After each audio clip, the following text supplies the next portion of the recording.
생존율 95% 달성한 이즈모 암 환자 모임. 암보다 더 무서운 건 치료가 끝났다고 안심한 뒤에도 다시 찾아오는 두 번째 암입니다. 항암 치료를 마치고 평온하게 지내던 분이 단숨에 다시 병원 문을 두드리는 경우가 있습니다. 검사 결과는 충격적입니다. 암이 재발했거나 다른 장기로 전이된 상태죠. 그런데 그 이유가 뭔지 아십니까? 바로 매일 먹는 이것 한 가지 때문입니다. 더 놀라운 건 그게 우리가 평생 건강식이라 믿어온 것들이라는 겁니다. 특히 60대 이상 어르신들이 몸에 좋다고 믿으며 아침 저녁마다 빼놓지 않고 드시는 바로 그 음식입니다. 오늘 이 영상을 끝까지 보시면 암 환자가 절대 먹으면 안 되는 위험한 음식 5가지와 3개월 만에 암세포를 굶겨 죽이는 황금 식단까지 모두 알려드리겠습니다. 안녕하세요. 저는 암 치료를 전문적으로 하는 종양내과 전문의 최태희입니다. 30년간 수많은 환자분들을 지켜보며 똑같은 치료를 받았는데도 어떤 분들은 계속 재발하시고 어떤 분들은 10년이 지나도 건강하게 지내세요. 처음엔 운이나 체질 차이라고 생각했는데 자세히 관찰해보니 한 가지 공통점이 있었어요. 드시는 음식이었죠. 하지만 사실 10년 전까지만 해도 음식이 암과 관련이 있다는 주장은 의학계에서 크게 주목받지 못했습니다. 대부분의 의사들이 암 치료는 수술과 항암제, 방사선이 가장 중요하다고 생각했어요. 음식은 지극히 개인적인 영역으로 치부했거든요. 저 역시 처음엔 마찬가지였습니다. 그런데 2015년부터 상황이 완전히 바뀌기 시작했어요. 독일의 막스 플랑크 연구소에서 암세포가 정상세포보다 포도당을 2,000배나 더 많이 소비한다는 사실이 밝혀진 거예요. 암세포가 좋아하는 음식이 있다는 걸 과학적으로 증명한 거죠. 이때부터 철저한 식단 관리와 생활습관 하나로 암 발병 후 10년 생존을 90% 이상으로 끌어올리는 협회들이 등장합니다. 그 대표적인 곳이 바로 일본의 이즈모 암 환자 자조 모임이에요. 이곳의 10년 생존율이 얼마나 될까요? 놀랍게도 95%예요. 일반적인 암치료 생존과 비교하면 정말 기적 같은 수치죠. 이들이 특별한 치료를 받는 걸까요? 아니에요. 오히려 일반 병원 치료보다 단순해요. 그런데 생존은 압도적으로 높아요. 이들의 비밀은 단 하나였습니다. 바로 특정 음식들을 절대 먹지 않고 한 가지 생활 습관을 지키는 거예요. 도대체 어떤 음식들을 끊었길래 이런 놀라운 결과가 나왔을까요? 지금부터 그 비밀을 하나씩 공개해 드리겠습니다. 그리고 지금 이 순간에도 암 투병 경험이 있으신 분들은 댓글에 저요 한 글자만 남겨주세요. 제가 암세포의 특성과 성장을 돕는 조건 꼭 읽어보겠습니다. 그럼 먼저 암세포가 정확히 어떤 존재인지 알아보겠습니다. 암세포는 우리 몸의 정상세포가 변한 것인데 변하면서 완전히 다른 방식으로 살아가게 돼요. 먼저 정상세포는 질서를 지켜요. 정해진 만큼만 자라고 늙으면 죽고 우리 몸의 룰을 따라가죠. 하지만 암세포는 완전히 다르게 살아가요. 무한정 자라고 무한정 분열하고 죽지도 않으려 해요. 이런 무모한 계획을 실행하기 위해서는 3가지 조건이 필요한데 첫째, 엄청난 에너지원이 필요해요. 그래서 정상세포보다 20배나 더 많은 당분을 빨아들이죠. 우리가 먹는 음식들이 포도당으로 변화하면서 암세포에게 직접적인 연료를 공급하게 되는 거예요. 설탕은 물론이고 흰쌀밥, 빵, 과일 주스까지 모두 암세포의 먹이가 됩니다. 둘째, 빠른 성장을 위한 성장 호르몬과 성장 인자들이에요. 대표적으로 유제품에 들어있는 성장 호르몬이 암세포에게는 성장 촉진제 역할을 해줍니다. 셋째, 염증을 많이 일으키는 거예요. 염증은 혈관을 얇게 만들고 조직을 느슨하게 만들어요.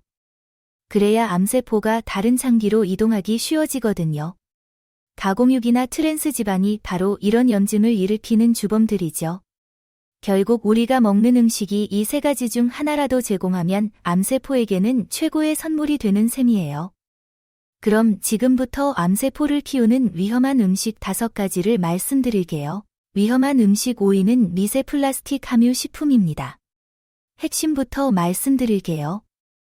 미세 플라스틱은 우리 몸에서 만성염증을 일으키는 주범입니다.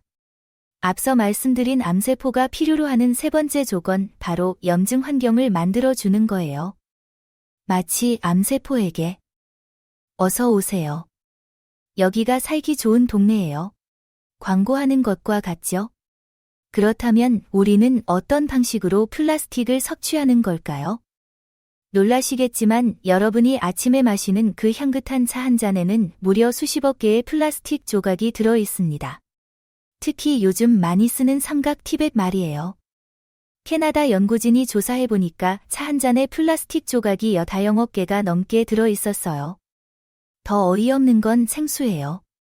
건강하려고 비싼 돈 주고 사 마시는 생수인데 특히 여름철 차 안에 놔뒀던 생수나 편의점 야외 진열장에 있던 생수는 정말 조심해야 해요. 뜨거워진 플라스틱 병에서 유해물질이 물로 녹아나오거든요. 실제로 저희 병원에 오시는 환자분 중에 정말 안타까운 분이 계셨어요. 광주에 사시는 82세 박영수 할아버지인데요. 평생 회사 다니시면서 아내분이 차려주시는 따뜻한 밥상만 받아 드시던 분이에요. 그런데 3년 전 아내분과 사별하시고 나서 인생이 완전히 바뀌셨어요. 젓가락질 말고는 해보신 게 없으시니까 부엌에서 하는 것 자체가 막막하신 거예요. 라면 하나 끓이는 것도 어려우시고요. 처음엔 며느리가 반찬을 해다 드렸는데 그래도 며느리한테 너무 폐를 끼칠 수는 없지 않나 하시면서 점점 편의점 도시락에 의존하게 되셨어요. 그것도 번거로우시다고 플라스틱 용기째 전자레인지에 돌려서 드시기 시작하신 거죠. 할아버지 말씀으로는 이 나이에 새로 요리를 배울 수도 없고 매번 며느리 귀찮게 할 수도 없고 그냥 편의점이 고마웠어요.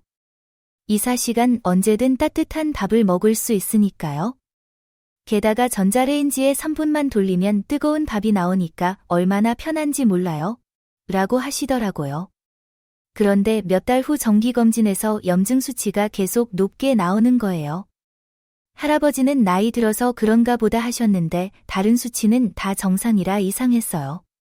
자세히 물어보니까 하루 3끼를 모두 편의점 도시락으로 드시고 계셨고 그것도 항상 플라스틱 용기 전자레인지에 돌려서요.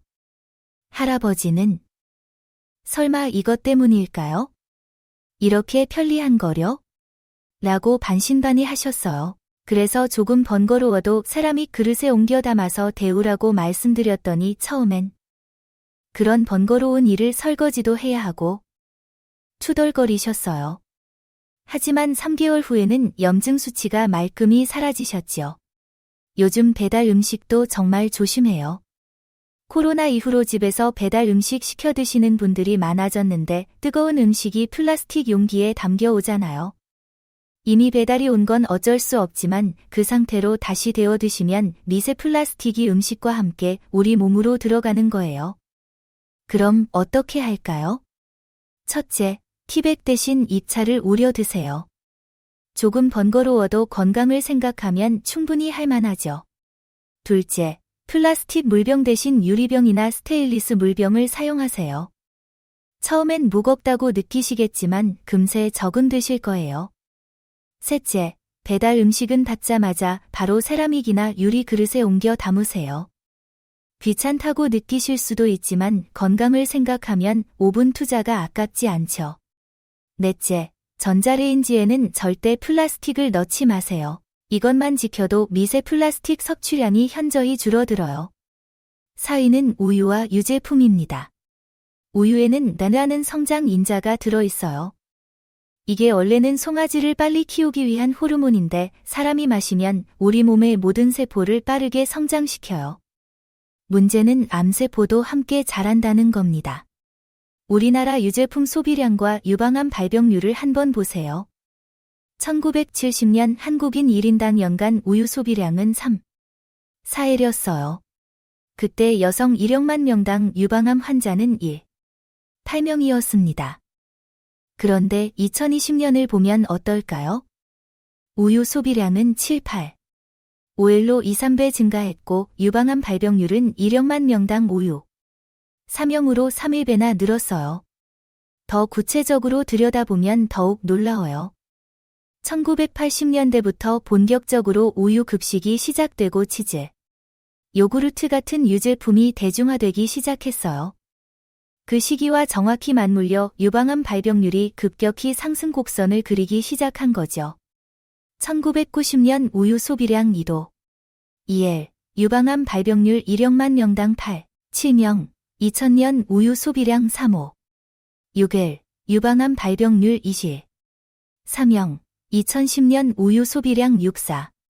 8엘, 유방암 발병률 4일, 2명. 거의 완벽한 비례 관계를 보여주고 있어요.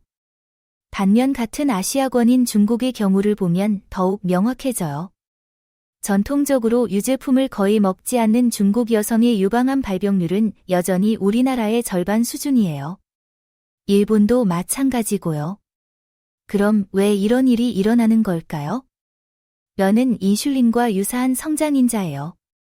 이게 혈중에 많으면 세포 분열을 촉진시켜요. 정상세포뿐만 아니라 암세포의 분열도 함께 촉진시키는 거죠. 더 문제가 되는 건 현대의 젖소들은 임신 중에도 계속 착유해서 에스트로겐 농도가 예전보다 훨씬 높다는 점이에요. 에스트로겐은 특히 유방암과 직접적인 관련이 있는 호르몬이거든요. 그럼 어떻게 해야 할까요? 완전히 끊기 어려우시다면 서서히 줄여가세요. 우유 대신 두유, 아몬드 두유. 비리 우유로 바꾸시고 치즈 대신 두부나 견과류를 활용하세요. 요구르트는 코코넛 요구르트나 그리스식 무가당 요구르트로 대체할 수 있어요. 3위는 트랜스 지방과 튀긴 음식입니다. 트랜스 지방은 우리 세포막을 딱딱하게 만들어서 산소와 영양분의 출입을 차단해요. 암세포에게 가장 중요한 게 바로 산소 공급인데 트랜스 지방 때문에 정상세포는 산소를 못 받고 오히려 산소를 싫어하는 암세포만 유리해지는 상황이 벌어지는 거죠. 기름을 180도 이상 고온에서 가열하는 순간 분자 구조가 완전히 바뀝니다. 자연에는 존재하지 않는 인공 트랜스 지방이 만들어지는 거예요. 이 트랜스 지방이 우리 몸에 들어가면 세포막에 끼어 들어가서 세포의 정상적인 기능을 방해해요. 하버드 보건대학원에서 3만 명을 20년간 추적한 대규모 연구 결과를 보면 충격적입니다. 트랜스 지방을 많이 섭취한 그룹의 심장병 사망률이 30%, 암 사망률이 25% 높았어요. 특히 주목할 점은 튀긴 음식을 주 3회 이상 먹는 사람들의 전립선암 발병률이 일반인보다 1, 4배 높았다는 겁니다. 우리나라 상황을 보면 더욱 심각해요. 치킨 소비량이 1990년 연간 1인당 3, 2대에서 2020년 1.4, 8도로 4, 6배 증가했어요. 같은 기간 대장암 발병률은 1억만 명당 1위, 3명에서 28, 6명으로 2, 3배 늘었죠. 더 놀라운 건 연령별 분석 결과예요.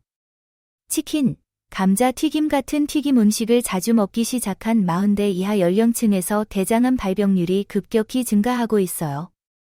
예전에는 60대 이후에 주로 발병하던 대장암이 이제는 30대, 40대에서도 빈번하게 나타나고 있거든요.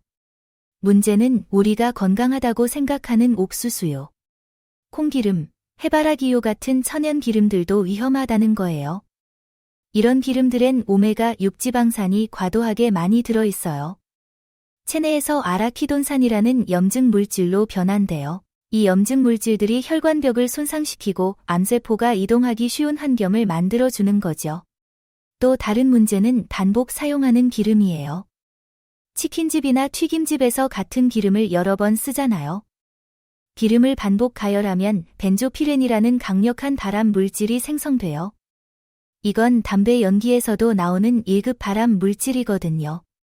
실제로 중국에서 식당 조리사들을 대상으로 한 연구를 보면 튀김 요리를 주로 하는 조리사들의 폐암 발병률이 일반인보다 2, 3배 높았어요. 튀김 과정에서 나오는 유독가스와 발암 물질을 지속적으로 흡입한 결과였죠. 그럼 어떻게 할까요? 튀김 음식을 최대한 피하세요. 치킨 대신 삶은 닭고기, 감자 튀김 대신 구운 감자나 찐 감자를 드세요. 그리고 어쩔 수 없이 기름을 써야 한다면 올리브 오일이나 아보카도 오일을 저온해서 사용하세요. 연기가 나기 시작하면 이미 트랜스 지방이 생성되는 온도예요. 2위는 설탕과 정제 탄수화물입니다. 모두 아는 내용이라고 생각할 수 있지만 끝까지 들으면 생각이 바뀌실 거예요. 암세포는 정상세포보다 포도당을 10배나 더 많이 소비해요. 우리가 설탕이나 정제 탄수화물을 먹으면 혈당이 급격히 올라가면서 암세포에게 직접적인 연료를 공급하는 셈이죠. 이것이 얼마나 심각한 문제인지 수치로 보여드릴게요. 존스 홉킨스 의대에서 당뇨병 환자와 일반인의 암 발병률을 비교했더니 충격적인 결과가 나왔어요. 당뇨병 환자의 간암률이 일반인보다 74%, 췌장암은 무려 20% 높았거든요. 혈당이 높다는 건 혈액 속에 포도당이 넘쳐난다는 뜻이에요. 암세포 입장에서는 호화로운 뷔페가 차려진 것과 같죠. 실제로 식품의대에서 실험했을 때 암세포 배양액의 포도당 농도를 절반으로 줄였더니 암세포 성장 속도가 7%나 감소했어요. 우리나라 당분 섭취량과 암 발병률의 상관관계를 보면 더욱 명확해져요. 1970년 한국인 1인당 연간 설탕 소비량은 3인이었어요. 그때 전체 암 발병률은 인구 1억만 명당 337명이었죠. 2020년을 보면 어떨까요? 설탕 소비량은 2.4~8도로 77배 증가했고 암 발병률은 268.3명으로 무려 8배 늘었어요. 특히 주목할 점은 당분 섭취가 급격히 늘어난 1990년대부터 대장암, 유방암, 췌장암 같은 서구형 암의 발병률이 폭증했다는 겁니다. 더 놀라운 건 숨어있는 당분의 양이에요. 흰쌀밥의 혈당 지수가 83인데 이는 설탕 덩어리와 비슷한 수준이에요. 식빵은 90, 우동은 9예요. 포도당이 20시중이니까 거의 설탕을 먹는 것과 다를 바 없죠. 심지어 건강하다고 여겨지는 음식들도 마찬가지예요. 현미 시리얼 혈당 지수 5, 통밀빵 죽 9, 꿀 87. 천연이라고 해서 안전한 게 아니에요. 혈당을 올리는 건 똑같거든요. 과일 주스는 더욱 위험해요. 사과 하나를 통째로 먹으면 섬유질 때문에 혈당이 천천히 올라가지만 주스로 만들면 섬유질은 사라지고 당분만 남아서 혈당이 급격히 치솟아요. 오렌지 주스 한 잔에는 오렌지 3~4개분의 당분이 들어있는데 섬유질은 전혀 없어요. 실제 사례를 들려드릴게요.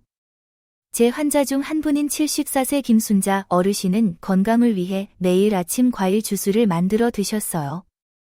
사과, 당근, 케일, 바나나를 넣고 정성스럽게 갈아서 마셨죠. 혈당에 좋다는 여주까지 넣어서요. 그런데 3개월 후 건강검진에서 혈당이 20을 넘나드는 거예요. 당뇨 전 단계를 넘어서 당뇨병 진단을 받을 수준이었죠. 할머니는 정말 당황하셨어요. 건강한 재료들로만 만든 주스인데 왜 혈당이 오르는지 이해가 안 되셨거든요. 자세히 분석해보니 할머니가 마시는 과일 주스 한 잔에는 각설탕 15개분의 당분이 들어있었어요. 아무리 건강한 재료라도 액체 상태로 만들면 흡수가 빨라져서 혈당을 급격히 올리는 거였죠. 과일 주스를 끊고 과일은 껍질째 반 개씩만 드시도록 했더니 2개월 만에 혈당이 140으로 떨어졌어요. 할머니는 좋은 의도였는데 방법이 잘못됐구나라고 하시더라고요. 또 다른 함정은 전통 식품들이에요. 매실청, 생강청, 도라지청.